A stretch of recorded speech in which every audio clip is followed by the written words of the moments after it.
Hi friends, இன்றைக்கி பச்சைப்பயிர் குழம்பு எப்படி பண்ணுறதுன்னு பார்க்கலாம். ஜஸ்ட் 15 மினிட்ஸ் இருந்தால் போதும். ஸோ பச்சைப்பயிர் நல்லா ஒரு கப் எடுத்து நல்லா ட்ரை ரோஸ்ட் பண்ணியிருக்கேன். நல்லா வாசனை கொடுத்ததுக்கப்புறம் எடுத்து வச்சுக்கோங்க.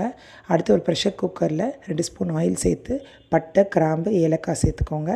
அடுத்து வெங்காயம் போட்டு நல்லா வதக்கிக்கோங்க. நல்லா வதங்கினதுக்கப்புறம் தக்காளி ஆட் பண்ணிக்கலாம். தக்காளி நல்லா வதங்கினதுக்கப்புறம் இஞ்சி பூண்டு விழுது ஆட் பண்ணிக்கலாம். மெஷர்மெண்ட்ஸ் டிஸ்கிரிப்ஷனில் கொடுக்குறேன், செக் பண்ணிக்கோங்க. ஸோ இஞ்சி பூண்டு பேஸ்ட் நல்லா வதங்கினதுக்கப்புறம் பச்சை வாசனை போனதுக்கப்புறம் சால்ட் ஆட் பண்ணிக்கோங்க. மஞ்சத்தூள், மிளகாய்த்தூள், தனியாத்தூள், கரம் மசாலாலாம் ஆட் பண்ணிக்கோங்க. ஸோ நல்லா வதக்கிட்டு ட்ரை ரோஸ்ட் பண்ணி இந்த பச்சை பயிர் இதோட ஆட் பண்ணிவிட்டு ஒரு மிக்ஸ் கொடுத்துட்டு 2 டம்ளர் தண்ணி ஆட் பண்ணியிருக்கேன். ஸோ நான் 4 விசில் விட்டுருக்கேன். உங்களுக்கு எத்தனை விசில் வேணுமோ அதுக்கேற்ற மாதிரி விட்டுக்கோங்க. ஸோ அது ப்ரெஷர் ரிலீஸ் ஆனப்புறம் தேங்காய், சோம்பு 2த்தையும் நல்லா பேஸ்ட்டாக அரைச்சி வச்சுக்கோங்க.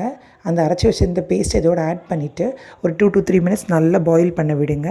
ஸோ எண்ணெய் பிரிஞ்சு வந்ததுக்கப்புறம் சர்வ் பண்ணலாம். தாளிப்பு கொடுத்துக்கோங்க கடைசியாக. கண்டிப்பாக ட்ரை பண்ணி பாருங்கள். இட்லி, தோசை, சப்பாத்திக்கெலாம் ரொம்ப நல்லாயிருக்கும். Thank you friends. Please subscribe my channel for more informative videos.